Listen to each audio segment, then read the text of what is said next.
একদিন রাকেশ আর নিতা দুই বন্ধু মিলে গল্প করছিল। তারা দুজনেই খুব ভালো বন্ধু ছিল। রাকেশ তখন নিতাকে কিছু কথা বলল, যা শোনার পরে নিতা প্রচুর ভয় পেয়ে গেল। জানিস নিতা, আমাদের গ্রামে না একটা ভয়ানক ডাইনি আছে, যে ডাইনিটা সবার ক্ষতি করে বেড়ায়। দেখতে ডাইনিটা খুবই ভয়ানক এবং সে সকলের ক্ষতি করে। যা, এমনটা আবার হয় নাকি? তুই মিথ্যে বলছিস, ডাইনি হয়ই না। এসব কথাবার্তা বলে তারা দুজনে ওখান থেকে চলে যায়। বাড়িতে ফিরে নিতা তার মাকে সব কথা খুলে বলল। জানো মা, রাকেশ আমাকে বলছিল যে ওদের গ্রামে নাকি ভয়ানক একটা ডাইনি থাকে। এটা কি সত্যি মা? তখন নিতার মা নিতাকে বলল, হ্যাঁ, এটা সত্যি, কারণ ডাইনি খুবই ভয়ানক হয়ে থাকে, সেটা ওদের গ্রামে আছে।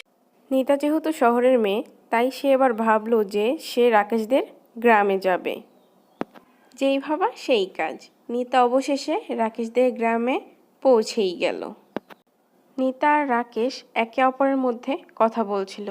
ঠিক তখনই পেছন থেকে একটা ডাইনি ওদের সব কথা শুনে ফেলে এবং ডাইনি মনে মনে ভাবে যে এবার ও নিতা এবং রাকেশের সামনে এসে ওদের দুজনকে ভয় দেখাবে এবং ডাইনিটা হাসতে থাকে।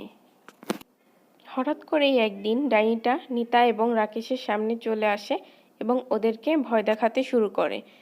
তখন নিতা বলে যে, তুমি কেন গ্রামের সকলকে ভয় দেখাচ্ছ এভাবে? আমাদেরকে কেন ভয় দেখাচ্ছ? ভয় দেখিয়ে কি লাভ তোমার? তখন ডাইনি ভয়ানকভাবে হাসতে থাকে এবং বলতে থাকে, আমি তোদের কাউকে ছাড়বো না, হা হা হা হা হা, সবাইকে মেরে ফেলে দিব, হা হা হা হা হা। এই কথা বলেই ডাইনি সেখান থেকে উধাও হয়ে যায়। এরপরেই সেখানে একটা তান্ত্রিক আসে এবং ডাইনিটিকে মেরে ফেলে। ডাইনিটি মারা যাওয়ার পর গ্রামের সকলে সুখে শান্তিতে বসবাস করতে থাকে এবং কেউ আর ডাইনির ভয়ে ঘরের মধ্যে বসে থাকে না। এরপর থেকেই সুন্দরপুর গ্রামে সবাই সুখে শান্তিতে বসবাস করত। ভিডিওটি ভালো লাগলে লাইক, কমেন্ট, শেয়ার করে পাশে থাকবেন এবং চ্যানেলটিকে সাবস্ক্রাইব করে দিবেন। ধন্যবাদ।